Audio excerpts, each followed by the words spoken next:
For context, I, 30F, have been married to my husband, Matthew, 30M, for 5 years.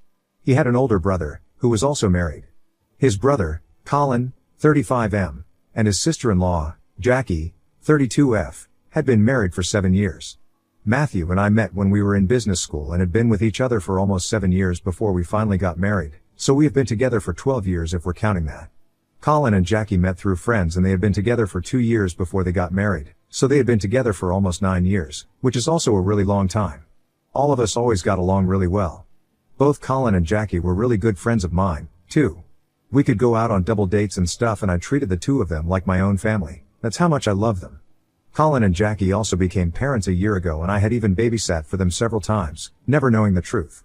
Quite unfortunately, Colin and Jackie both passed away in a really bad car accident about a month ago.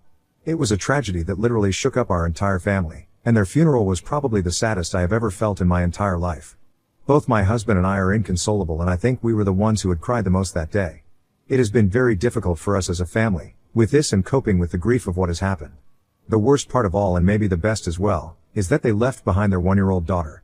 I say it was the worst thing because now, she will have to grow up as an orphan and never be able to know her parents, no matter how much love is showered on her.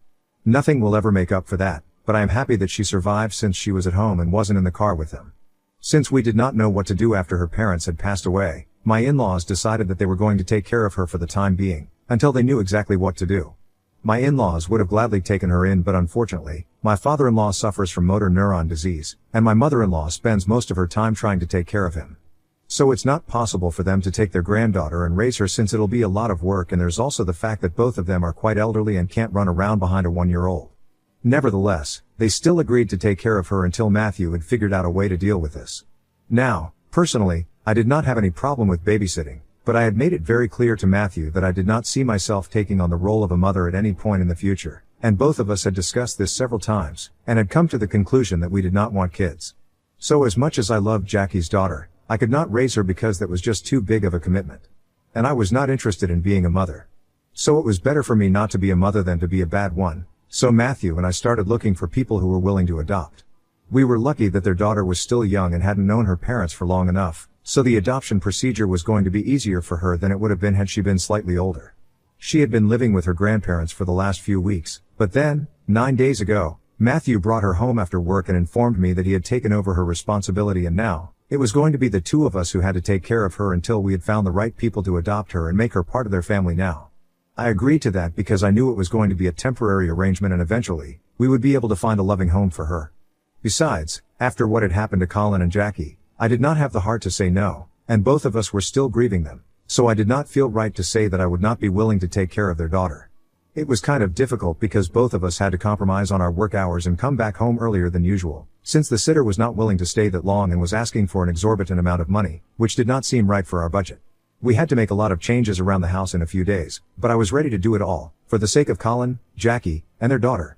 It was nice to have her around, and it also kept us distracted from the pain of losing her parents, since they were very important to us. I had almost started considering adopting her and telling Matthew that I did not want to give her up because I had grown quite attached to her and my feelings on parenthood and motherhood had started changing. But unfortunately, I still had to make a tough decision of leaving it all behind, because of what I had found in the bag that Matthew had brought with her, with all her belongings and stuff. I think most of you might have been able to guess where I'm going with this by everything that has happened so far, but never in a million years would I ever have imagined something of the sort, and I'm still having a hard time believing that it's the truth. So yes, Matthew is the real father of Jackie's daughter. I found out about it when I found her birth certificate and the results of a paternity test at the bottom of the bag that I mentioned. When he had brought her home, he had also packed all her belongings in a duffel bag, and a couple of days ago, I was looking in there because I wanted to check if she had any socks in there since the weather was getting kind of chilly and I couldn't find the socks that she usually wore around the house. While going through that, I found a file inside, and when I opened it, that's what was waiting for me there. I had taken a day off from work because I had a bit of a cold coming on. Matthew was at work when I found out, and it took me a couple of minutes to realize that the documents were authentic and not fake. For a few minutes after reading through those papers, I was numb. I didn't even know how to react because, like I have mentioned above, all of us were really close and we had been together for so long that I don't think anybody would have imagined something like this could even happen. But it was right there, the proof was in front of my eyes, and I couldn't deny it, even if I wanted to. I literally broke down in the middle of the room and started wailing crazy. I think I might have even scared the neighbor's Ab with how hard I was crying. After being together for almost 12 years, you never expected something like this from your partner, so it was very difficult for me to process. but I pulled myself together within half an hour, decided to stop crying, and called my lawyer up immediately. I sent him photos of what I had, and for good measure, I took them with me while I was leaving the house, and I still have them with me. After I had spoken to my lawyer, the reality of the situation hit me, and even though I was really sad, I was also equally angry. I don't even think that anger begins to explain how I felt. I was infuriated, and he was really lucky that he was not at home that day, because I might have done something to him that could not be undone. I'm not even ashamed to admit it. But anyway, I was really upset, and so, I decided to take photos of the documents that I had found, and in my rage, I decided to send them to everybody in his family. And when I say everybody, I'm not even kidding, I mean, literally every single person whose contact information I had on my phone. I just blindly selected all the contacts and sent it to them, with a caption that said that I now knew the truth about Matthew and I wanted to know what kind of a person he was as well.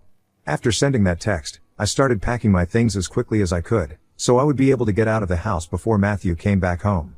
I had to do something about Jackie's daughter as well, because I was not going to leave a 1-year-old at home alone, no matter what was going on. I was pissed off with Matthew, not with her. She was just a baby, she didn't even know what was going on. So I decided to take her along with me and move to my parents' house. When I reached their house that day, I had been crying in the cab while heading over to their place anyway, so when I finally got there, I had already been crying for a while. And when I saw my mother open the door, I broke down into tears again and did not stop crying for about the next hour. I had turned my phone off so that nobody would be able to reach me, because I simply did not want to be contacted, especially by anybody from Matthew or his family. I was in a really bad place at the time, and I would say that I still am, because there is no easy way to deal with this. Anyway, after I had told my parents about what I had found and shown them the proof, they told me that I had made the right decision by choosing to file for a divorce and talking to my lawyer immediately. There was no going back from this. Later that evening, Matthew showed up at my parents' house, but it was so that he could take his niece back home with him. It's not like he did not try to talk to me, but my parents made it very clear to him that I was not interested in speaking to him. I think he was there, standing in the doorway and refusing to leave for about half an hour, constantly arguing with my parents and demanding that they let him in so he could talk to me.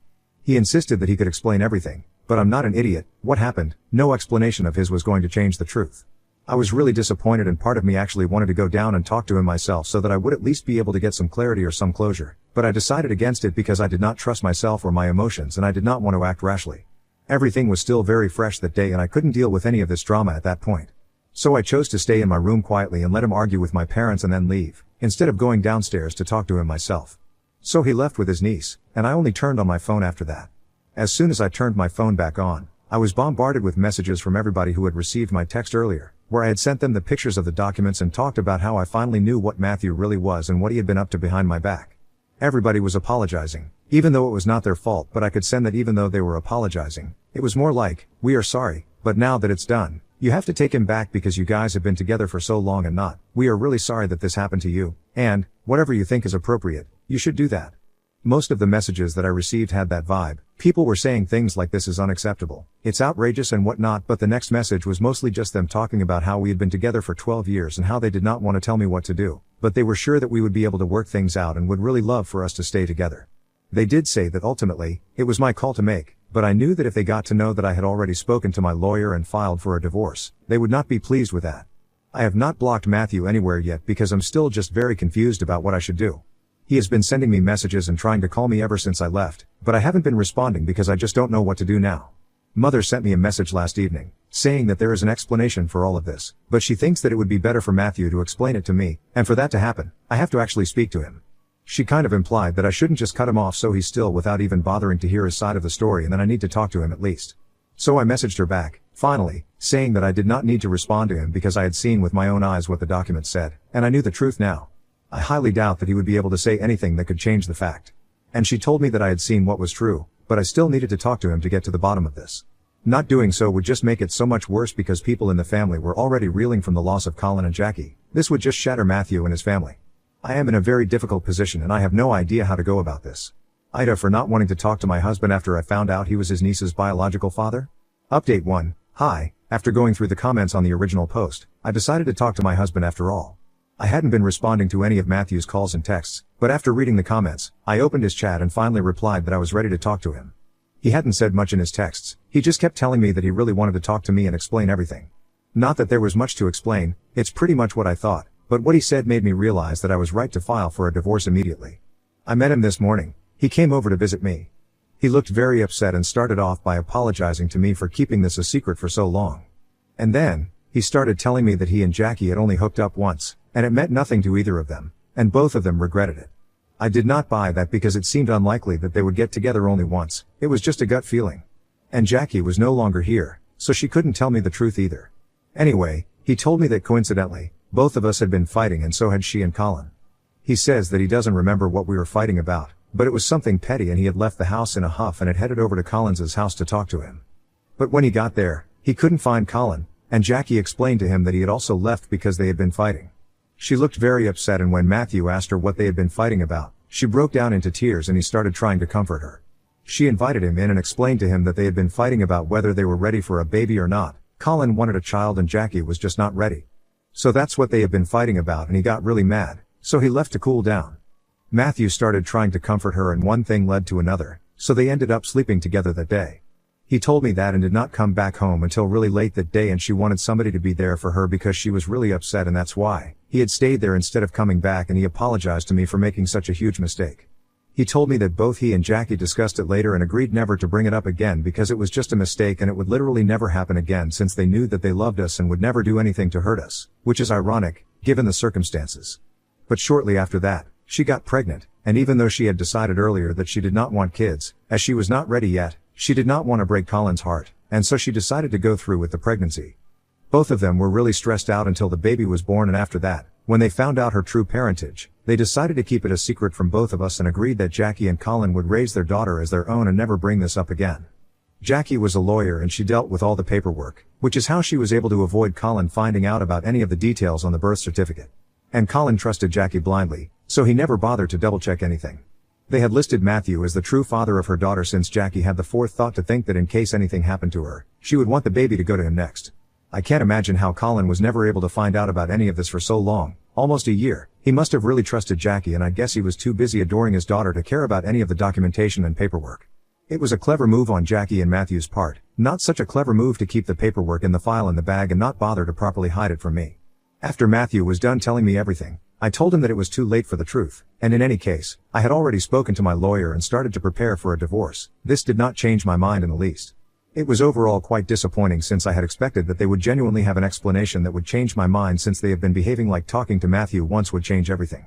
He and his family had literally been begging me to give him a chance to explain, but this was not something that made me think any differently. It just made me think that I was right to file for divorce because you just can't recover from something like this. Not after 12 years of being together. I don't think anybody in my place would have forgiven him or even given him a chance to talk to me like I did today. Anyway, when I told him that I was not going to change my mind, he started begging me for another chance and told me that he could not live without me. He even said that he had already lost his brother and such a close friend of his, he could not afford to lose me as well, and that he needed me to be there for him because he was going through so much. I almost laughed out loud because of the people that he had lost. I had also lost those very same people. I had been equally close to his brother and sister-in-law, and the four of us had been a group, but he and Jackie were the ones who screwed us over. I don't bear any ill will towards Jackie, but I can't forgive Matthew. And even in such a situation, he was thinking about what he had been through and not me. He was the one who screwed up, this was his fault, and I was the one who had lost two of my close friends and then found out that my husband had been cheating on me and even had a daughter with another woman, who happened to be so close to me. All in the span of just 1 month. It couldn't have been easy for me either, but I was still trying to deal with it with dignity. I explained all of this to him, but he just refused to understand and kept begging me to come back to him. After one point, it started getting on my nerves, so I just told him that he had to leave, and if he didn't, I would be forced to call the cops on him and have him removed from the property. So he left after that, but he told me that he would be back and he was not going to give up until I came back to him. He sounded pretty determined, but it honestly just doesn't make a difference to me anymore. He has broken me in ways I did not think was possible, but it's done now and I feel like an idiot for even giving him a chance to explain. I don't know what I was thinking, but at least now I know the whole story. And I know that I cannot forgive him, not now and not ever. Update 2, I just spoke to my lawyer. It has been a week and a half since I left my home and he finally told me that the papers were going to be served to my husband tomorrow. I have mixed feelings about all of those. On one hand, I am relieved that we can finally start the divorce proceedings. It's been slightly delayed since my lawyer had to deal with some personal medical issues this past week. The work had been slow, but now, we can finally start the proceedings, and I can just get it over with and try to move on with my life. On the other hand, I feel shattered because this beautiful chapter of my life, which had been beautiful so far, is coming to an end for such an ugly reason. I was already finding it really difficult to cope with the loss of two of my friends, and now I have to deal with a divorce as well. So that's slightly sad, but I'm trying to find the silver lining. That's the only way I can get through all of this, and I hope that the divorce procedure isn't as emotionally draining as life recently has been. Update 3. Hi, so Matthew was served with the divorce papers today. The first thing that he chose to do was visit me again, probably hoping that speaking to me in person would make me change my mind. He has been texting me and trying to call me ever since I told him to leave, but I went back to ignoring him. I also blocked everybody from his family because I did not have anything left to say to these people anymore. All of them have been trying to convince me to go back to Matthew, and that tells me everything that I need to know. They have only ever cared about Matthew, not me. The love that his family had shown me was for Matthew's wife and not me, as a person. So I blocked everybody who had been telling me to go back to him, because if they really wanted the best for me, they would understand that what Matthew did was horribly wrong, and lying to me and keeping it a secret was even worse. So they would understand why I wanted to leave and why I'm not staying in that marriage anymore. Instead, they refused to understand my point of view and continued to harp on that the two of us were great together, and we had been together for so long. It did not make sense to leave over something like this. My mother-in-law actually said that since Jackie was gone, I had nothing to worry about. I can't believe a human being could say something horrible about another person, especially after being so close for so long. I don't know if Jackie was a good person or not, but what my mother-in-law said was really below the belt. Anyway, that's pretty much the last straw for me, and then I blocked them all. But coming back to what happened today, after Matthew found out that I was actually going through the divorce, he showed up at my parents' house. My dad was the one who was in the living room when he showed up, and as soon as he frantically started ringing the doorbell and banging on the door, demanding that we open up, my dad told him that he had to leave or he would call the cops. But, instead of just leaving, Matthew decided that he was going to stay and create even more trouble. So he told my father to bring it on and said that he was not leaving until he had talked to me and convinced me to cancel the proceedings. I guess he forgot that he was speaking to my father and not me. My dad did not have a soft corner for him like I did, and he went through with his threat. He had told him that he would call the cops, and that's what he did, so Matthew was forcibly removed from our property. He didn't even go respectfully, he went kicking and screaming. It was just really embarrassing for him, and I was watching it all from my room, not even bothering to go out because that would just lead to more trouble. Anyway, he was taken away, or rather dragged away, and that was that. I'm actually pretty relieved that my dad dealt with it and did not allow me to deal with it, because no matter what, I still have a soft corner for him, and that would have made it very difficult for me to report him. At least he got what he deserved. Update 4. I've been blocked by Matthew. Yep, that happened. I just find it really funny because I did not block him, he did. I can't imagine why he would do so when I'm already ignoring him and not bothering him at all. It'll just make it difficult for us to communicate directly during the divorce, that's it. Ultimately, it's his decision. Well, his decision was influenced by his family. His mother sent me an email after that day when we called the cops on him and he was forcibly removed from our property. She mentioned in the email that she was incredibly disappointed that our family would do something like this and treat him like a criminal when he was only trying to get me back. She was acting like we were the villains for doing what any other family in our place would have done. She did not even seem to care for the fact that it was Matthew who had been acting unhinged and had spoken in a very harsh tone to my father. And it's not like he hadn't been warned. My father had told him that if he didn't leave, he would call the cops on him. He had been warned, and yet he chose to stay there. After that, we were not responsible for what happened to him. He was trying to compensate for his mistakes in the past, in her opinion. She was basically just playing the victim and said that she couldn't believe that in spite of having such a close relationship for so many years, my family put him through something like this and I would sit by and allow it to happen. She expressed how disappointed she was that I hadn't even bothered to come out of the house to check on him and make sure that he was right, even as he was being taken away. So she told me, towards the end of the email, that her son would not be bothering me anymore, and that she was going to make sure that he moved on from me as quickly as he could.